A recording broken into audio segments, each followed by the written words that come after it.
الحمدللہ رب العالمین والصلاة والسلام علی سید المرسلین اما بعد۔ اونٹ کو جب ذبح کرنا ہو تو سنت طریقہ کیا ہے؟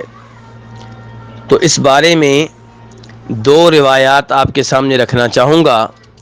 پہلی روایت وہ ہے جسے جناب عبداللہ بن عمر رضی اللہ عنہما سے امام بخاری رحمہ اللہ روایت کرتے ہیں اور امام ابو داؤد بھی، کہ جناب عبداللہ بن عمر مینا میں تھے تو وہ کسی آدمی کے پاس سے گزرے جس نے اپنی اونٹنی کو بٹھایا ہوا تھا اور اسے نہر کرنا چاہ رہا تھا۔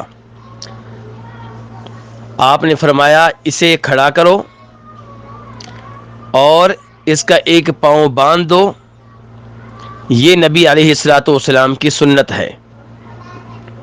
اور جناب جابر رضی اللہ عنہ سے امام ابو داؤد رحمہ اللہ روایت کرتے ہیں کہ نبی صلی اللہ علیہ وسلم اور آپ کے صحابہ اونٹ کو نہر کیا کرتے تھے، جبکہ اونٹ کا بایاں پاؤں بندھا ہوتا تھا اور وہ باقی تین پاؤں پہ کھڑا ہوتا تھا۔ تو یہاں نہر سے مراد کیا ہے؟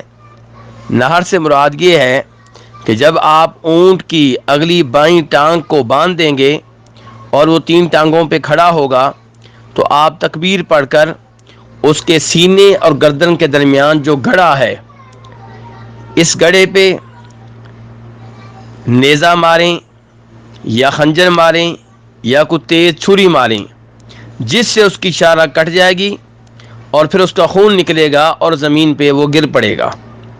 تو یہ وہ طریقہ ہے جو نبی صلی اللہ علیہ وسلم سے ثابت ہے، اور اونٹ کے بارے میں یہی طریقہ بہتر ہے۔ واللہ تعالی اعلم۔